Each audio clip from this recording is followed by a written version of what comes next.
અંકલેશ્વર નગરપાલિકા સંચાલિત નોબરિયા સ્કૂલ ખાતે પ્રાંત અધિકારી ભવદીપસિંહ જાડેજાની અધ્યક્ષતા હેઠળ શાળા પ્રવેશોત્સવ અને કન્યા કેળવણી મહોત્સવની ઉજવણી કરવામાં આવી હતી।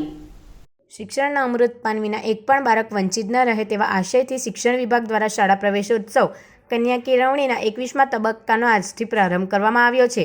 ત્યારે અંકલેશ્વર શહેરની નોબરિયા સ્કૂલના પટાંગણમાં શાળા પ્રવેશોત્સવ અને કન્યા કેળવણી મહોત્સવના કાર્યક્રમનું આયોજન કરવામાં આવ્યું હતું।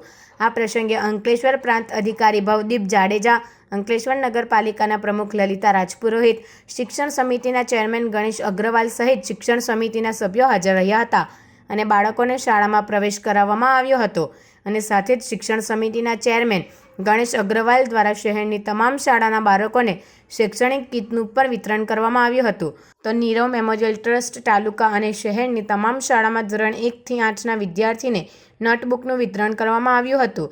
બીજી તરફ શારદા ભવન ટાઉન હોલ ખાતે જીનવાલા અને એમટીએમ ગર્લ્સ હાઈસ્કૂલનો નગરપાલિકા પ્રમુખ લલિતાબેન રાજપુરોહિત અને નગર માધ્યમિક ચેરમેન વિરલબેન મકવાણાની અધ્યક્ષતા હેઠળ શાળા પ્રવેશોત્સવ અને કન્યા કેળવણી મહોત્સવ યોજાયો હતો, જેમાં ધોરણ 9 થી 12ના વિદ્યાર્થીઓને પ્રવેશ આપવામાં આવ્યો હતો।